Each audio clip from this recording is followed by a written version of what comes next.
आप सभी के लिए एक और नई प्रवक्ता भर्ती का विज्ञापन जारी कर दिया गया। वैकेंसी आपके सामने है।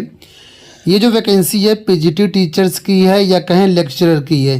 जो गवर्नमेंट इंटर कॉलेज होते हैं, गवर्नमेंट हाई स्कूल कॉलेज होते हैं जिनको अपग्रेड किया गया, उन विद्यालयों में भर्ती आई हुई है। सारी की सारी वैकेंसी है प्रवक्ता की यानी पीजीटी की। और यहाँ पर कुल वैकेंसी की बात कर लेते हो तो 1375 पदों पर ये नोटिफिकेशन जारी किया गया है। तो इस वीडियो के माध्यम से मैं कंप्लीट डिटेल्स आपको देने वाला हूँ कि वैकेंसी के लिए एलिजिबिलिटी क्राइटेरिया क्या रहेगा, अदर स्टेट कैंडिडेट आवेदन कर पाएंगे या नहीं कर पाएंगे, इसमें जो है कैसे आप आवेदन कर पाएंगे, कब से आप आवेदन कर पाएंगे। तो सबसे पहले यहाँ पर देखिए पदों को डिस्कस कर लेते हैं। तो यहाँ पर देखिए बताया गया है सबसे पहला जो पोस्ट है एंथ्रोपोलॉजी का, जिसमें कुल मिलाकर के वैकेंसी 5 है। कैटेगरी वाइज वैकेंसी यहाँ पर आपको दिख जाएगी। बॉटनी की 50 वैकेंसी है, कॉमर्स की 48 है, केमिस्ट्री की 69 है, एजुकेशन की 28 है, इंग्लिश की 193 है। इसके बाद यहाँ पर देखें economics 151, geography 7, geology 2, Hindi 14, history 141, home science 16, logic या philosophy 51, mathematics 40, Oriya 223, physics 63, political science 142, psychology 16, Sanskrit 21, sociology 35, statistics 9, zoology 50, Urdu 1। कुल मिलाकर के 23 विषयों पर यहाँ पर भर्तियाँ हो रही हैं। और यहाँ पर देखिए जो डब्लू लिखा हुआ है, डब्लू का मतलब है ये पद महिलाओं के लिए हैं, इतने पद। ठीक है, तो ये आपके सामने वैकेंसी है। कहाँ से वैकेंसी आई हुई है तो उड़ीसा पब्लिक सर्विस कमीशन, लोक सेवा आयोग उड़ीसा से ये वैकेंसी आई है। एडवर्टाइजमेंट नंबर 25 है। ठीक है, और इसमें अगर हम आवेदन की बात करें तो देखिए 31 जनवरी 2024 से आवेदन प्रारंभ होंगे और 2 मार्च 2024 तक इसमें फॉर्म आप लोग भर पाएंगे। 2 मार्च आवेदन करने की लास्ट डेट रहेगी। और यहाँ पर देखिए साफ तौर पर लिखा हुआ है कि recruitment to the post of post graduate teachers in group B for 50 numbers of government higher secondary schools and 106 number of upgraded higher secondary schools of the state under the department of school and mass education. तो कुल मिलाकर के जो government higher secondary school हैं और जो upgrade किए गए हायर सेकेंडरी स्कूल हैं वहाँ पर ये भर्तियाँ हो रही हैं। मोस्ट प्रोबेबल संभावना यही है कि यहाँ पर जो अदर स्टेट कैंडिडेट आवेदन नहीं कर पाएंगे। बाकी डिटेल्स हम इसमें अभी देखेंगे क्या क्या एलिजिबिलिटी क्राइटेरिया मांगा गया। तो वीडियो को आप लोग अंत तक देखिएगा जो लोग इसमें इंटरेस्ट रखते हैं। अब यहाँ पर नीचे की तरफ आते हैं, यहाँ पर बाकी चीज़ों को यहाँ पर हम देख लेते हैं कि आखिर क्या है। एज लिमिट देखिए सबसे पहले बताई गई है, बताया गया कैंडिडेट की जो मिनिमम एज है 21 साल से ज़्यादा नहीं होनी चाहिए और मैक्सिमम जो एज है वो 38 ईयर से ज़्यादा यहाँ पर नहीं होनी चाहिए। ठीक है, तो मैक्सिमम यहाँ पर 38 ईयर्स है। आगे बोला गया maximum age limit will be 45 years for in service candidates, यानी जो सर्विस कर रहे हैं लोग उनके लिए यहाँ पर जो है 45 रहेगी। जो टीजीटी में जॉब कर रहे हैं उनकी बात यहाँ पर दी है, केवल उड़ीसा वाले राज्यों के लिए होगा, अदर स्टेट के लिए नहीं होगा। तो 38 आप मानिए जनरल की एज। आगे बोला गया है कि जो रूल्स हैं उनके लिए रिजर्वेशन रूल्स है, उसके तहत आप लोगों के यहाँ पर अलग से एज रिलैक्सेशन भी मिलेगा।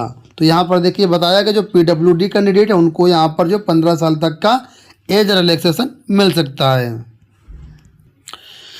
एजुकेशन क्वालिफिकेशन को लेकर के हम बात करते हैं। सबसे पहले बोला गया कैंडिडेट के पास मास्टर डिग्री होनी चाहिए, वो भी 50% मार्क्स के अनुसार, यानी 50% मार्क्स के साथ आपका जो पीजी होना चाहिए। जाहिर सी बात है पोस्ट ग्रेजुएट टीचर की वैकेंसी है तो पीजी तो होगा ही होगा। साथ में देखिए यहाँ पर बोला गया है कि आपके पास बीएड भी होना चाहिए या फिर बीएड के समकक्ष कोई दूसरी सर्टिफिकेट या डिग्री आपके पास होना चाहिए। ठीक है, आगे लिखा है provided that BEd qualification shall not be mandatory eligibility criteria for the post of PGT in the subject where BEd course is not offered.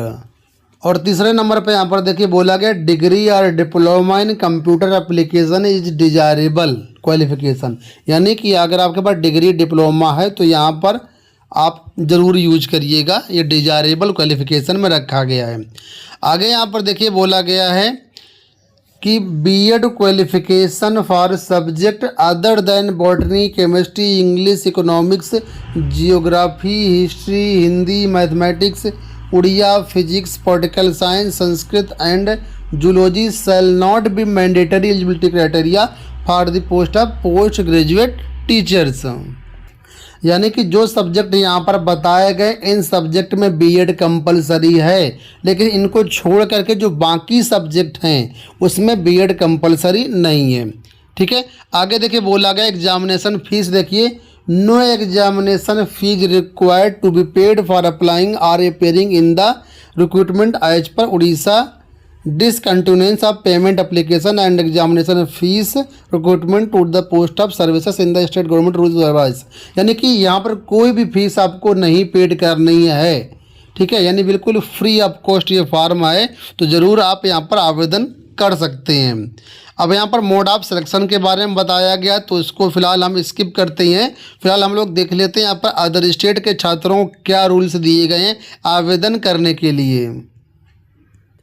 अब यहाँ पर देखिए अदर एलिजिबिलिटी क्राइटेरिया कंडीशंस दी गई, इसको समझना आपको ज़रूरी है। तो यहाँ पर देखिए पहले नंबर पर बताया गया the candidate must be citizen of India, यानी कैंडिडेट को भारत का निवासी होना चाहिए, भारत का नागरिक होना चाहिए। तो ये कंडीशन तो सेटिस्फाइड होती है सभी के लिए। इसका दूसरे नंबर पर बोला गया कि he she must be able to read write and speak Oriya and have, अभी ABCD करके कुछ कंडीशंस दी गई, इसके अनुसार आपको जो सर्टिफिकेट है वो होना चाहिए। मतलब दूसरे नंबर पे यहाँ पे बताया गया है कि जो भी अभ्यर्थी है उसको उड़िया जो भाषा है लिखनी आनी चाहिए, बोलनी आनी चाहिए और जो है पढ़ना आना चाहिए। ठीक है, और आगे बोला गया है कि जो अभ्यर्थी है उसने या तो मिडिल स्कूल में उड़िया पढ़ी हो या फिर मैट्रिक में उड़िया पढ़ी हो या फिर आगे चलकर कहीं ना कहीं उड़िया पढ़ी हुई होनी चाहिए किसी भी उसके एग्ज़ाम में। तो अगर आपने उड़िया पढ़ी है as a subject high school में या क्लास 8th में या क्लास 7th में, तभी आप जो है यहाँ पर इसका फॉर्म भर सकते हैं। तो जाहिर सी बात है अदर स्टेट वाले बहुत कम ऐसे अभ्यर्थी होंगे जिन्होंने उड़िया लैंग्वेज को पढ़ा होगा, तो अदर स्टेट वाले इस पॉइंट को लेकर के बाहर हो जाएंगे, बाकी उड़ीसा वाले छात्र यहाँ पर आवेदन कर पाएंगे। बाकी जिसने उड़िया पढ़ी है हाई स्कूल में या क्लास 8th में वो लोग किसी भी स्टेट से हों तो आवेदन कर सकते हैं। ठीक है, आगे यहाँ पर बोला गया कैंडिडेट की जो मेंटल हेल्थ है वो भी अच्छी होनी चाहिए, फिजिकल हेल्थ है वो भी अच्छी होनी चाहिए। और आपको बता दें यहाँ पर जो है आपका मेडिकल भी करवाया जाएगा। वैसे देखा जाए तो शिक्षक पढ़ते हुए मेडिकल नहीं होता, लेकिन यहाँ पर बोला गया है कि हम मेडिकल भी करवाएंगे अलग से, तो उसमें भी आपको जो क्वालिफाई होना चाहिए। ठीक है, तो ये सारी चीज़ें हो गई। तो इससे साफ जाहिर है कि अदर स्टेट वाले अभ्यर्थी आवेदन नहीं कर पाएंगे, बाकी जो उड़ीसा वाले आराम से आवेदन करें। अच्छी वैकेंसीज हैं आपके सामने। 31 जनवरी से आवेदन इसके प्रारंभ हो गए। आवेदन करने के लिए वेबसाइट दी गई है आपको, उड़ीसा पब्लिक सर्विस कमीशन की जो वेबसाइट है opsc.gov.in, इस वेबसाइट पर जाना है। वहाँ से नोटिफिकेशन को डाउनलोड करके आप 31 जनवरी 2024 से अप्लाई कर पाएंगे। ये नोटिफिकेशन आप हमारे टेलीग्राम चैनल से भी डाउनलोड कर सकते हैं। टेलीग्राम के और व्हाट्सएप के लिंक भी आपको डिस्क्रिप्शन बॉक्स में दे दिए हैं।